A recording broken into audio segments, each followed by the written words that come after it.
গতিকে আপোনালোকে যদি প্ৰাইভেট সেক্টৰত চাকৰি কৰি আছে বা আপোনাৰ ঘৰৰ যদি কোনোবা সদস্যই প্ৰাইভেট সেক্টৰত চাকৰি কৰি আছে বা আপুনি নিজেও যদি প্ৰাইভেট সেক্টৰত চাকৰি কৰি আছে বা আহিবলগীয়া সময়ত আপোনালোকে চাকৰিত সোমাম বুলি ভাবিছে তেনেহ'লে বনোৱা হৈছিলে কিছুমান স্বাধীনতাৰ পিছত বনোৱা হৈছিলে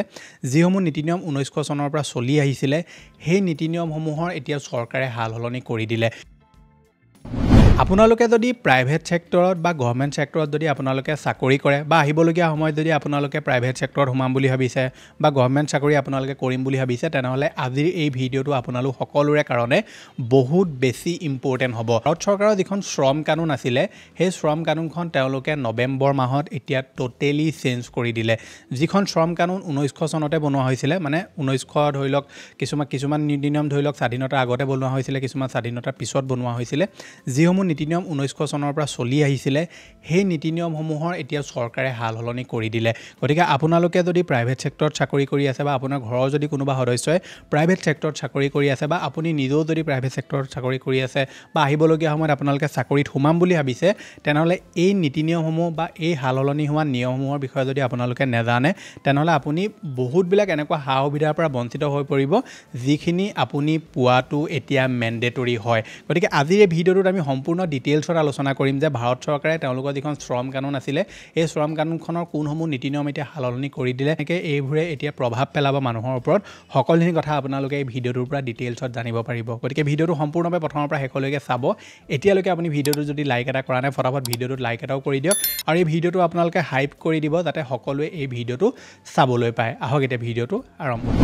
আৰম্ভ কৰাৰ আগতে সৰু এটা অনুৰোধ আপুনি যদি এতিয়ালৈকে আমাৰ হোৱাটছআপ চেনেলটো জইন কৰা নাই যিটো টোটেলি ফ্ৰী হয় সোনকালে জইন কৰি লওক লিংকটো ডেছক্ৰিপশ্যনত দি থৈছোঁ কাৰণ মই ভিডিঅ' বনোৱাৰ আগতে হোৱাটছআপৰ চেনেলত সকলোবিলাক আপডেট দি থাকোঁ গতিকে আপুনি হোৱাটছআপ চেনেল জইন কৰি ল'লে ভিডিঅ' চোৱাৰ আগতে আপোনালোকে আপডেটসমূহ লাভ কৰিব লিংকটো ডেছক্ৰিপশ্যনত দি থোৱা আছে প্ৰথম যিটো নীতি নিয়মৰ সাল সলনি কৰিছে ভাৰত চৰকাৰে শ্ৰম কানুনখনক লৈ সেই নীতি নিয়মটো হৈছে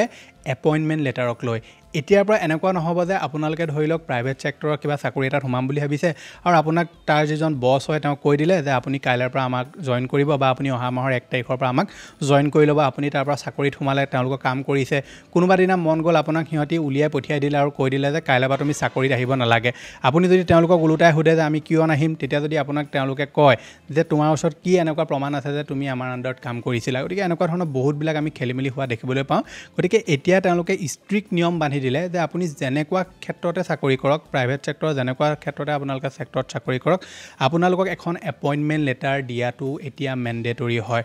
প্ৰত্যেকজন যুৱক বা যুৱতীয়ে যেতিয়া প্ৰাইভেট ছেক্টৰৰ চাকৰি এটাত কোম্পানী এটাত সোমাবলৈ যাব তেওঁলোকক এখন এপইণ্টমেণ্ট লেটাৰ দিবই লাগিব তেওঁলোকৰ হাতত এটা প্ৰুফ থাকিব যে আমি আমুকটো কোম্পানীৰ আণ্ডাৰত এতিয়া চাকৰি কৰি আছোঁ তেওঁলোকে আমাক এপইণ্টমেণ্ট লেটাৰ দিছিলে আমুক তাৰিখৰ পৰা আমাক জইন কৰিবলৈ কৈছিলে সেই সম্পূৰ্ণ যিখন প্ৰমাণ পত্ৰ সেইখন আপোনালোকৰ হাতত এতিয়াৰ পৰা থাকিব এনেকুৱা ধৰণৰ বহুত আমি খেলিমেলি হোৱা দেখিবলৈ পাওঁ যাৰ কাৰণে তেওঁলোকে এই নিয়মটো এতিয়া টোটেলি চেঞ্জ কৰি দিলে পিছৰ যিটো নীতি নিয়মৰ সাল সলনি কৰিছে সেইটো হৈছে আপোনালোকৰ কিছুমান সামাজিক কভাৰেজক লৈ এতিয়াৰ পৰা এনেকুৱা নহ'ব যে আপোনালোকক ধৰি লওক তেওঁলোকে কিছুমান কভাৰেজে দিয়ে কিছুমান ধৰি লওক আপোনাক সা সুবিধাহে দিয়ে ধৰি লওক বাকী আপোনালোকৰ কোম্পানীৰ বাকীখিনি মেম্বাৰে বোলে সম্পূৰ্ণ সা সুবিধাসমূহ লাভ কৰে তেওঁলোকৰ EPF-ৰ একাউণ্ট আছে যি কোম্পানীয়ে সুবিধা দিয়ে সকলোবিলাক লাভ কৰে কিন্তু বাকীখিনি ধৰি লওক মেম্বাৰে লাভ নকৰে বাকীখিনি কৰ্মচাৰীয়ে লাভ নকৰে তেনেকুৱা নহ'ব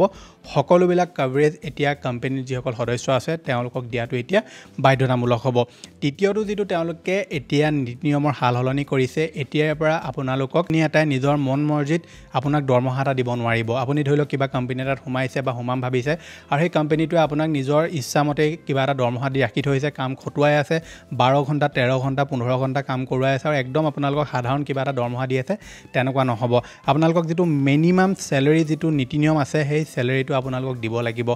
সিহঁতৰ মৰ্জিতে আপোনালোকক তেওঁলোকে নিজে মৰ্জিত যিকোনো এটা চেলেৰি দিব নোৱাৰিব চৰকাৰে যিসমূহ নীতি নিয়ম বান্ধি দিব যিটো চেলেৰি এটা ধৰি লওক এজন কৰ্মচাৰীক দিয়াটো মেণ্ডেটৰী হয় এজন কৰ্মচাৰীক দিয়াটো বাধ্যতামূলক হয় সেইটো চেলেৰি সেই কৰ্মচাৰীজনে পাব লাগিব তাৰ পিছৰ যিটো নীতি নিয়মৰ সাল সলনি কৰিছে সেইটো হৈছে হেল্থৰ ওপৰত এতিয়াৰ পৰা যিসকল ধৰি লওক চৰকাৰী হওক বা প্ৰাইভেট ছেক্টৰত কাম কৰা যিসকল কৰ্মচাৰীৰ বয়স 40 বছৰ বা তাতকৈ ওপৰত হ'ল তেওঁলোকৰ এটা ফ্ৰী হেল্থ চেকআপ হোৱাটো বাধ্যতামূলক হ'ব প্ৰত্যেক বছৰে তেওঁলোকৰ প্ৰত্যেক বছৰে এটা ফ্ৰী হেল্থ চেকআপ হ'ব সম্পূৰ্ণ বডি চেকআপ বা যেনেকৈ যি কৰে সম্পূৰ্ণ এটা চেকআপ হ'ব আৰু এইটো বাধ্যতামূলক হ'ব তেওঁলোকক ফ্ৰীতে এই হেল্থ চেকআপটো দিয়াটো এতিয়া বাধ্যতামূলক কৰি দিছে বহুতো ক্ষেত্ৰত আমি দেখিবলৈ পাওঁ যে কোম্পানীসমূহত যেতিয়াই ল'ৰা ছোৱালীসমূহ সোমায় তেওঁলোকৰ চেলেৰি সময়মতে নাহে বোলে আজি 1 তাৰিখে চেলেৰি দিয়াৰ কথা আছিলে 10 তাৰিখ হ'ল চেলেৰি দিয়াই নাই কেতিয়াবা গোটেই মাহটোৱে তেওঁলোকে চেলেৰি নাপায় গতিকে এতিয়াৰ পৰা তেনেকৈ নহ'ব এতিয়াৰ পৰা 7 তাৰিখৰ আগত যিটো চেলেৰি আছে কোম্পানীসমূহে চেলেৰি দিব লাগিব যিটো ফিক্স ডেট দি থোৱা থাকে যে আমুক তাৰিখে চেলেৰি সোমাব কোম্পানীৰ সেই চেলেৰিটো আপোনালোকে সেই তাৰিখে পাব লাগিব এনেকুৱা নহ'ব যে বোলে 5 তাৰিখে চেলেৰি সোমোৱাৰ কথা পাইছেগে বোলে 15 তাৰিখে 20 তাৰিখে তেনেকুৱা নহ'ব যিটো ফিক্স ডেট থাকিব সেই ফিক্স ডেটতে আপোনালোকক চেলেৰিসমূহ কোম্পানীয়ে এতিয়া দিব লাগিব তাৰ পিছৰ যিটো নীতি নিয়মৰ সালসলনি কৰিছে সেইটো হৈছে মহিলাসকলৰ কাৰণে আমাৰ ভাৰতত এটা নীতি নিয়ম আছিলে যে যিসকল মহিলা আছে তেওঁলোকে ৰাতি কাম কৰিব নালাগে বা এনেকুৱা ধৰণৰ কিছুমান নীতি নিয়ম থাকে এইসমূহ এতিয়া নহ'ব যিসকল মহিলাক ধৰি লওক কোম্পানী এটা কাম কৰাব বিচাৰে বা তেওঁলোকক যদি কয় যে আপুনি ৰাতিও কাম কৰিব যদি পাৰে কৰিব পাৰে এনেকৈ যদি কয় তেনেহ'লে কৰিব পাৰিব কিন্তু তাতো এটা ৰুল বান্ধি দিছে যে সেই যিগৰাকী মহিলা কৰ্মচাৰী ছেফ এণ্ড চিকিউৰ ফিল কৰে নে নকৰে ৰাতি তেওঁ কাম কৰাটো বিচাৰে নে নিবিচাৰে সেইটো পাৰ্মিশ্যন ল'ব লাগিব যদি তেওঁলোকে বিচাৰে তেতিয়া তেনেকুৱা ক্ষেত্ৰত কোম্পানী এটাই সেই মহিলাসকলকো ৰাতি কাম কৰাব পাৰিব বুলি কৈছে কিন্তু তাতো এটা নীতি নিয়ম আছে যিটো নীতি নিয়ম হৈছে যে এতিয়াৰ পৰা ধৰি লওক কোনোবা কৰ্মচাৰীক মহিলাই হওক পুৰুষে হওক কোনোবা কৰ্মচাৰীক কোম্পানীতে অভাৰ টাইম কৰোৱাইছে তেনেকুৱা ক্ষেত্ৰত তেওঁলোকক সেই অভাৰ টাইমৰ পইচাটো দিয়াটো মেণ্ডেটৰী হ'ব এনেকুৱা নহ'ব যে তেওঁলোকক কাম কৰোৱালে সাধাৰণ কিবা এটা দি দিলে তেনেকৈ নহ'ব তেওঁলোকক এটা উচিত মূল্য দিব লাগিব যিটো ধৰি লওক তেওঁলোকৰ বোলে কাম আছিলে 10 ঘণ্টাৰ কিন্তু তাৰপিছত আৰু তেওঁলোকক 3-4 ঘণ্টা তেওঁলোকে এক্সট্ৰা কাম কৰোৱাইছে সেই এক্সট্ৰা কামৰ বাবদ এটা ভাল এমাউণ্ট তেওঁলোকক পে' কৰিব লাগিব এনেকুৱা নহ'ব যে কিবা এটা সাধাৰণ কিবা দি দিলে আৰু চলি গ'ল তেনেকৈ এতিয়াৰ পৰা সেইসমূহ নহ'ব বুলি কৈছে যিসকল কৰ্মচাৰীয়ে এনেকুৱা ছেক্টৰত কাম কৰে এনেকুৱা কোম্পানীত কাম কৰে বা এনেকুৱা ছেক্টৰ এটাত কাম কৰে যিটোত তেওঁলোকৰ ৰিস্ক থাকে তেওঁলোকৰ লাইফৰ ৰিস্কটো থাকে যে তেওঁলোক ধৰি লওক এনেকুৱা এটা ছেক্টৰত কাম কৰিছে য'ত তেওঁলোকৰ মৃত্যু হৈ যাব পাৰে দুৰ্ঘটনা হোৱাৰ চান্স থাকে তেনেকুৱা ক্ষেত্ৰত 100% তেওঁলোকৰ হেল্থ গ্যাৰান্টি দিব লাগিব মানে যিকোনো এটা কিবা এটা হ'লেই তেওঁলোকৰ সম্পূৰ্ণ যিটো খৰচ আছে 100% তেওঁলোকৰ যিটো খৰচ বা সম্পূৰ্ণ চেকআপ হওক হেল্থ যিটো সিকিউৰিটি হওক সেইটো দিব লাগিব বুলি কৈছে গতিকে এইসমূহ নীতি নিয়মৰে এতিয়া তেওঁলোকে সালসলনি কৰিছে আৰু বহুতবিলাক এনেকুৱা সৰু সৰু নীতি নিয়ম সালসলনি হৈছে যিসমূহৰ বিষয়ে আপোনালোকে জানিবলৈ হ'লে ডাইৰেক্ট গুগলত আপোনালোকে সাৰ্চ কৰি ইয়াৰ বিষয়ে ডিটেইলছত জানিব পাৰিব কিন্তু যিখিনি নীতি নিয়মে সাধাৰণ মানুহ এজনক প্ৰভাৱ পেলাব সাধাৰণ মানুহ এজনে জনাটো প্ৰয়োজনীয় মই এইখিনি দি দিলোঁ মই আপোনালোকক একদম ডেফট এনালাইচিছ কৰি কোৱা নাই কাৰণ নিউজ চেনেল নহয় এইটো আপোনালোকে যদি তাৰ বিষয়ে জানিব বিচাৰে তেনেহ'লে আপুনি ভাল ইউটিউবত চেনেল পাই যাব যিসকলে ধৰি লওক এই ছেক্টৰৰ ওপৰত তেওঁলোকে কণ্টেণ্ট আপলোড কৰে তেওঁলোকৰ ভিডিঅ'সমূহ আপুনি চাব পাৰে নহবা ডাইৰেক্টলি গুগলত গৈ চাৰ্চ কৰি আপোনালোকে ইয়াৰ ওপৰত আৰু কি তেওঁলোকে আপডেট কৰিছে কি নীতি নিয়মৰ সালসলনি কৰিছে সেই বিষয়ে আপোনালোকে জানিব পাৰিব গতিকে প্ৰাইভেট ছেক্টৰতে কাম কৰক বা চৰকাৰী ছেক্টৰতে কাম কৰক আপোনালোকে এতিয়াৰ পৰা এই নীতি নিয়মসমূহ যদি কোনোবাই ভাঙে তেনেকুৱা ক্ষেত্ৰত আপুনি কমপ্লেইনো দিব পাৰিব কাৰণ এতিয়াৰ পৰা এইসমূহ এনেকুৱা নহয় যে চৰকাৰে কৈ দিলে এইসমূহ এতিয়ালৈকে নিয়মলৈ ৰূপান্তৰ হোৱা নাই তেনেকুৱা নহয় এইসমূহ এতিয়া নিয়ম হৈ গ'ল এইসমূহ নীতি নিয়মলৈ ৰূপান্তৰ হৈ গ'ল এইখিনি কোম্পানীসমূহে ফ'ল'